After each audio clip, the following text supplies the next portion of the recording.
Rise pulse hub में आपका स्वागत है, एक ऐसी रहस्यमय कहानी में जहां डर, रहस्य और सच्चाई की रेखा धुंधली हो जाती है। ये कहानी है एक पुरानी हवेली की जो वर्षों से वीरान पड़ी थी। लोग कहते थे वहां कोई नहीं रहता, लेकिन हर रात कुछ चलता है, कुछ जो इंसान नहीं है। राहुल एक खोजी पत्रकार था जो अजीब घटनाओं की तह में जाना पसंद करता था। जब उसने उस हवेली के बारे में सुना तो वहां खुद जाकर सच्चाई जानने का फैसला किया। गांव वालों ने बहुत मना किया, लेकिन वह नहीं रुका। उसे अपनी आंखों से देखना था। राहुल ने कैमरा, टॉर्च और रिकॉर्डर लेकर हवेली की ओर बढ़ना शुरू किया। रास्ता सुनसान था और हवेली तक पहुंचते पहुंचते सूरज ढल गया। हवेली के चारों ओर जंगली झाड़ियां और टूटी दीवारें थीं, जैसे वक्त ने सब निगल लिया हो।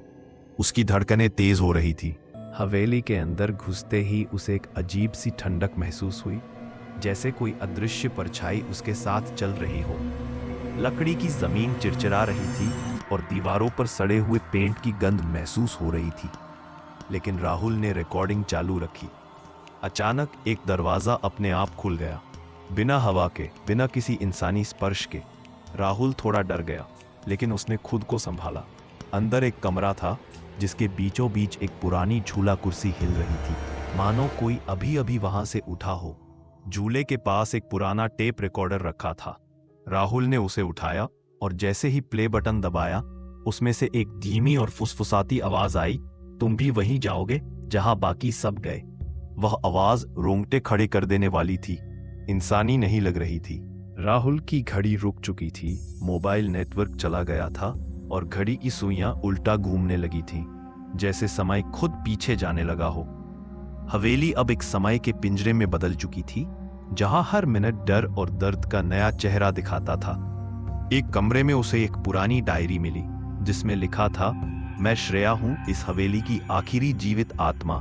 जिसने भी यहां रात गुजारी वह मेरी तरह आत्मा बन गया। अब तुम भी एक हो, मुझे मत छोड़ना। उसके नीचे स्याही से खून रिस रहा था।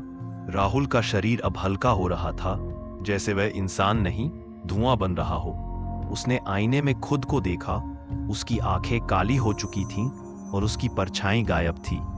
वह अब सिर्फ एक नाम था, उस हवेली की भूतिया लिस्ट में एक और। आवाज सुनकर राहुल पीछे मुड़ा तो उसे दरवाजे के बाहर एक परछाई दिखी। वह इतनी जल्दी भागी कि आंखें ठीक से देख भी नहीं सकी। राहुल ने झपट कर कैमरा उस ओर घुमाया, लेकिन वहां अब कुछ नहीं था, सिर्फ सन्नाटा और डर की एक गूंजती धड़कन। जैसे जैसे रात बढ़ रही थी, हवेली और भी डरावनी लगने लगी। हर कोने से अजीब आवाजें आ रही थीं, कुछ फुसफुसाहटें, कुछ चीखें और कभी कभी किसी बच्चे की हंसी। राहुल समझ नहीं पा रहा था कि यह सब असली था या उसका भ्रम, लेकिन वह रुका रहा। अचानक उसके कैमरे की स्क्रीन पर कुछ झलकने लगा। एक महिला जो सफेद साड़ी में थी और दीवार से निकलती हुई उसके पास आ रही थी। वह महिला बिना आंखों के थी, लेकिन उसकी मुस्कान ऐसी थी जैसे वह राहुल को पहचानती हो। राहुल कांपने लगा। राहुल भागना चाहता था, लेकिन उसके पैर जैसे जमीन से चिपक गए। महिला धीरे धीरे पास आई और उसके कान में कुछ बोली, यह हवेली अब तेरा घर है। फिर वह गायब हो गई। राहुल ने रिकॉर्डिंग चेक की, लेकिन उस हिस्से में सिर्फ शोर और सन्नाटा था। राहुल ने तेजी से बाहर भागने की कोशिश की, लेकिन हर रास्ता बंद मिल रहा था। जिस दरवाजे से वह अंदर आया था, अब वह ईंट से बंद था। खिड़कियां खुद ब खुद बंद हो चुकी थीं। ऐसा लगा जैसे हवेली उसे कैद कर चुकी हो, हमेशा के लिए। हवेली की एक दीवार पर उसने खून से लिखा देखा, जो आता है कभी नहीं लौटता। उसके नीचे कुछ नाम लिखे थे, सभी गुमशुदा लोगों के, और अब उनमें एक नाम और जुड़ गया था, राहुल वर्मा। वे कांप गया। यह कैसे लिखा गया? सुबह गांव वाले हवेली के बाहर से सिर्फ राहुल का कैमरा और फटा हुआ बैग पाए। अंदर जाने की किसी की हिम्मत नहीं हुई।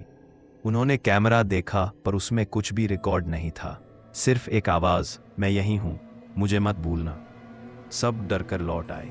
आज भी अगर कोई हवेली के पास जाता है तो उसे कैमरे में एक झिलमिलाता चेहरा दिखता है।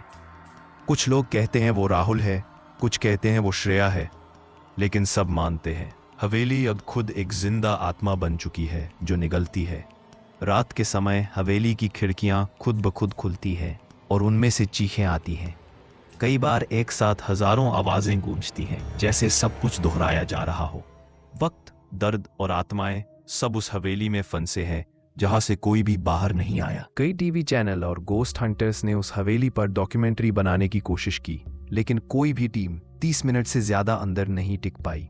उनके कैमरे खुद ब खुद जल जाते हैं और टीम के लोग पागल हो जाते हैं या फिर हमेशा के लिए गायब। और अगर आप सोचते हैं कि यह सिर्फ एक कहानी है, तो कभी कोलकाता से 200 किलोमीटर दूर स्थित उस सुनसान हवेली की ओर जाना।